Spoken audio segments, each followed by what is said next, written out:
മലപ്പുറം ജില്ലയിലെ മൊറയൂർ പഞ്ചായത്തിലെ അരിമ്പ്രമലയിൽ മാലിന്യം തള്ളിയതിൽ തിരുവോണം എക്കോ ഇൻഡസ്ട്രീസ് പ്രൈവറ്റ് ലിമിറ്റഡിന് പങ്കില്ലെന്ന് കമ്പനി മാനേജിംഗ് ഡയറക്ടർ ലീന. ഇത് സംബന്ധിച്ചു വന്ന വാർത്തകൾക്കെതിരെ നിയമ നടപടി സ്വീകരിക്കുമെന്നും ലീന മലപ്പുറത്ത് വാർത്താസമ്മേളനത്തിൽ അറിയിച്ചു.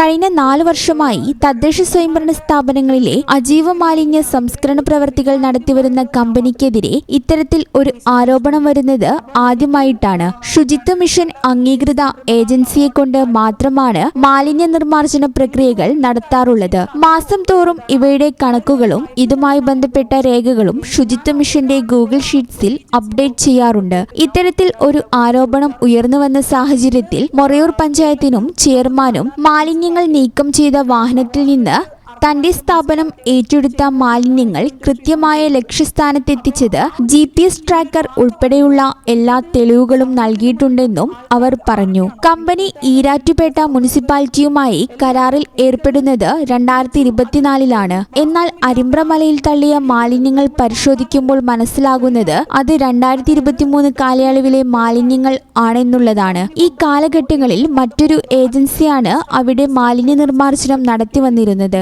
വളരെ നല്ല രീതിയിൽ പ്രവർത്തനം നടത്തിവരുന്ന തന്റെ സ്ഥാപനത്തിനെതിരെ കൃത്യമായ അന്വേഷണങ്ങൾ നടത്താതെ വാർത്ത പ്രചരിപ്പിച്ചവർക്കെതിരെ നിയമപരമായി നേരിടുമെന്നും ലീന അറിയിച്ചു.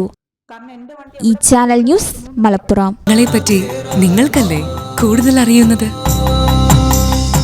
പരിശുദ്ധിയുടെ സുവർണ പാരമ്പര്യം ഹയാത്ത് ഗോൾഡൻ ഡയമണ്ട്സ് വളാഞ്ചേരി.